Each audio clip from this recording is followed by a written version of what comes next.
Magandang araw guys sa ating lahat. So nagkita naman po tayo dito sa ating channel. Shout out sa lahat ng mga subscriber ko. Shout out din sa mga viewers. Maraming salamat po sa inyong patuloy panonood sa aking mga video. So God bless po sa inyo guys. So ngayon po ay dito tayo sa job site sa bahay ng ating customer para magkabit tayo guys. Ang ginagawa natin ngayon, nag-framing po tayo dito sa ating gagawin. So bali guys, ito yung ginagawa natin ngayon. Bali container van to siya guys na pagkakabitan natin ng sliding door. Ayan, so bali ginawa siyang kwarto.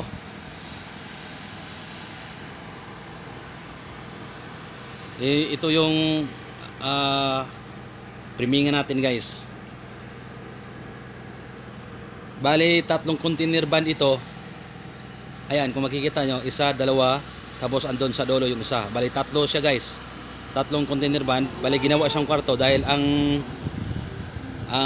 area na to ay gagawin kasi itong resort.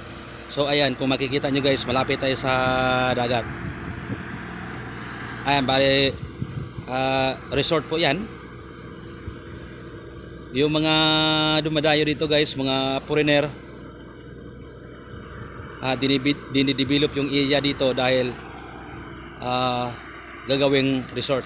So ngayon, ito yung pagkakabitan natin ng sliding window. Bali gamit natin dito 900 series. Ang ginagawa natin dito guys, bali maglalagay tayo ng framing. Ang gamit natin ay 1/3 by 3 na rectangular tube. Bali kung makikita nyo guys, itong pinakahamba niya, kumbaga gilid ng container van natin or close van, maliit lang kasi itong gilid niya, yung pinakahamba. Nasa mga 1/4 inches lang. Kaya lalagyan natin ito ng framing na rectangular tube 1/3 by 3 para yung perimeter ng ating sliding maipatong natin dito guys. Dahil kung hindi natin framingan ng rec tube, so mahuhulog yung ano natin, perimeter ng sliding door natin. Kaya lalagyan natin to ng rectangular tube paikot kasi makitid lang yung pinakahamba niya. Ayan, paikot po yan guys. Makitid kasi yung pinakahamba niya, kaya lalagyan natin ng framing na rectangular tube. Dito din sa baba, kung makikita nyo, hindi siya pantay. So maliit din, nasa mga 1/4 lang kasi paikot tong pinaka-framing niya. Sa tingin ko, hindi natin maipatong yung double flat seal natin dito kasi ito medyo lumubog siya ng mga 3/8. Okay lang sana kung pantay siya, dahil hindi natin maglalagay ng rectangular tube. Makikita kasi natin, lubog to, hindi siya pantay dito. Kaya pagka hindi talaga siya magpantay yung double flat seal natin, lalagyan natin ng 1/3 by 3 para pumantay siya guys. Para yung double flat seal natin, pagka nilagay natin, talagang pantay na pantay siya kung ipapatong natin ng rectangular tube na 1/3 by 3. So ito yung gagawin natin guys. Pati din sa kabila, ganun din ang gagawin natin kasi yung pinakahamba nga niya, paikot, makitid lang or maliit. Kaya lalagyan din natin yan ng framing na 1/3 by 3.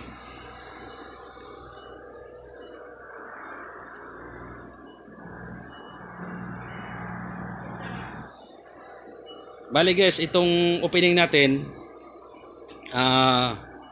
nasa mga 98 inches yung patayo. Yung lapad naman niya 105 inches. So bali, ang gagawin natin dito, 4 na panel, sliding door gamit ang 900 series.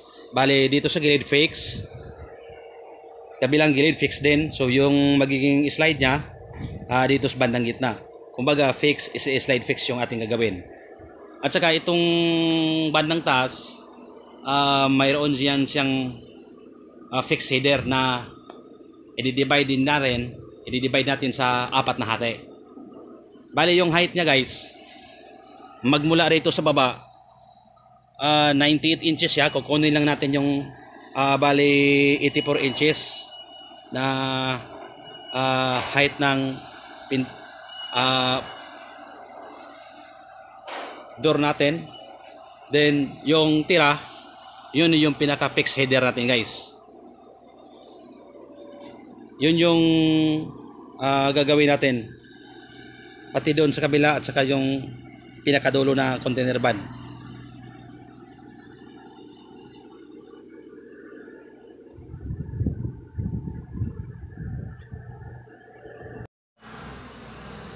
Ang gagawin natin dito guys,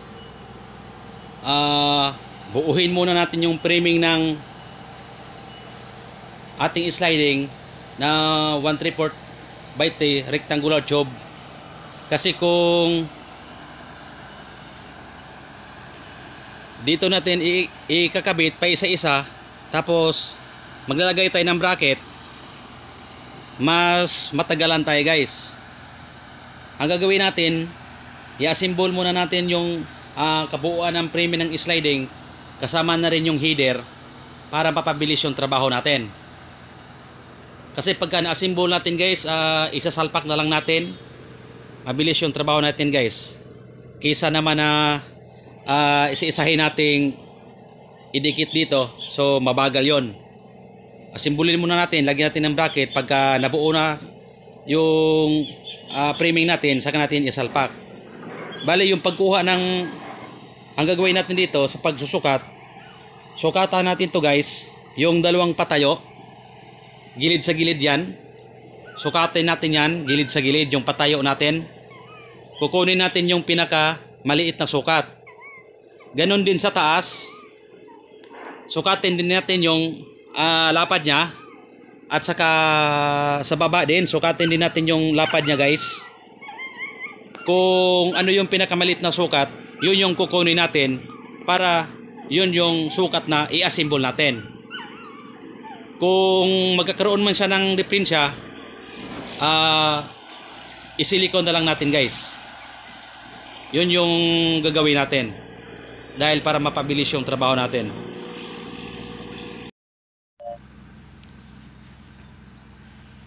Guys, ito na yung pinutol natin na rectangular tube para sa framing ng ating container van. So ito yung pinaka-height niya guys. Itong nilagyan ko na ng bracket. Bali yung kabubuang sukat natin doon sa opening ng pagkagabitan natin, 98 inches siya. Bali ang pinutol ko dito, ginawa kong 97/78. Nag-adjust ako ng 1/8 inch para hindi siya sisikip guys. So ito na yung dalawang. So ayan guys, na ilagay ko na yung bracket ng para sa balagbag natin. Kumbaga yung sa lapad natin guys na width. So nilagay ko na yung bracket. 6 na bracket na ilagay ko na. Hindi ko na ipakita na kung paano ibari na, kasi wala maghawak ng camera guys. Pero simple lang naman. Ayan, kung makikita nyo, ito yung guhit natin. Bali tatlo yung guhit natin. Dapat hindi tayo lalabas guys sa guhit natin para hindi tatabing yung magiging poste ng header natin. So titingnan nyo, ayan yung sukat natin kanina, 25/1/8, galing dito sa guhit natin dito sa dulo hanggang dito sa sentro, 25/1/8. Umatas tayo ng 7/8 din sa kabila. Yung bracket natin hindi natin nilagpas sa guhit natin guys, para hindi magkakaroon ng diferensya yung poste ng header natin. So ayan, naka-bracket na lahat yan. Bale, naputol ko na rin yung pinaka-poste ng para sa header natin. So i-rebits na lang natin to. Ayan, ito yung pinaka-poste ng header natin guys. So salpak lang natin yan. Pagkatapos i-rivets natin dito. Pagka i-rivets natin lahat, so ito naman yung ilagay natin. So salpak lang din natin dito sa butas. Tapos ibari na natin guys. So gagawin na natin. So ayan guys, naikabit na natin tong tatlong poste ng header natin guys. Ayan. So naibari na rin natin. Na rivets natin to dito. So bali ito namang kabilang side na isasalpak natin guys para ma-rivets din natin. So simple lang, susuot lang natin to. Mahirap kasi na walang naghahawak ng kamera. Ayan.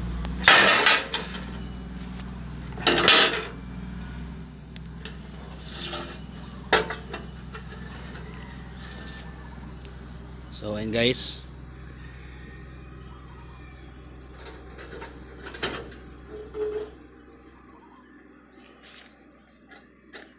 Ayan.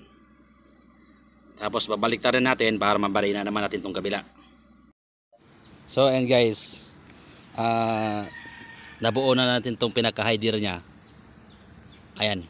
So bali ang kulang itong pinaka-height ng ating opening. So ito yon. So madali lang to guys dahil naka-bracket na. Salpak lang natin dito.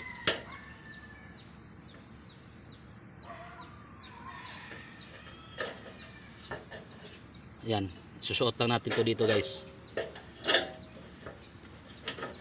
Ayan. Naisuot na natin pati itong kabila. Tapos i-rivets lang din natin.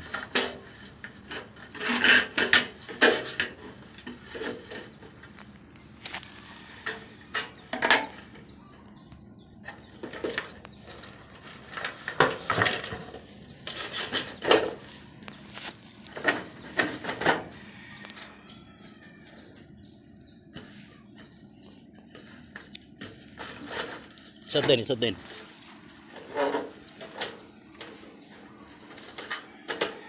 So ayun guys, nakasuot na, i-rivets lang natin yan guys.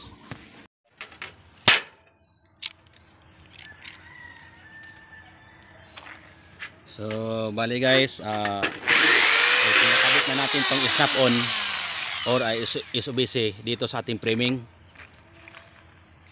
So ito yung huli na kinakabit natin.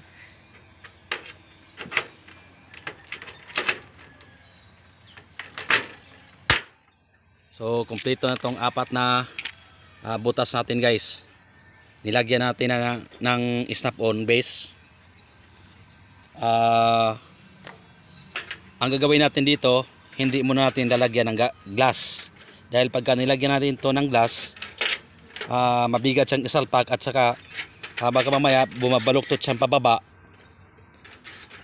Mahirapan tayo maglagay ng perimeter ng sliding natin at saka pagsalpak ng panel ng sliding door natin. So unahin muna natin pagkabit yung sliding door natin, saka natin isusunod yung glass natin sa header. So ayan guys, buo na. Bali ang gagawin natin dito, ready na to siya guys para isalpak dito sa opening ng ating container van. Ayan, yan yung pagsalpak natin. Pagka naisalpak na siya, sukatan naman natin para sa sukat ng sliding door natin guys, na gamit natin ang 900 series.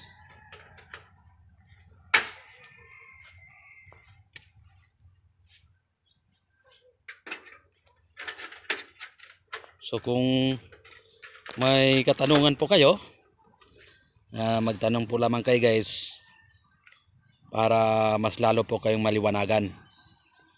Bali yung nabuo natin, dalawang framing na ito. Ito yung pangalawa.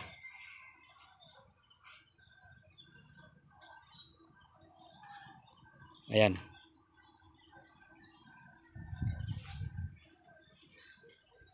So bukas, yung sukatan naman natin sa framing, yung pinaka last doon, yung sa bandang dulo.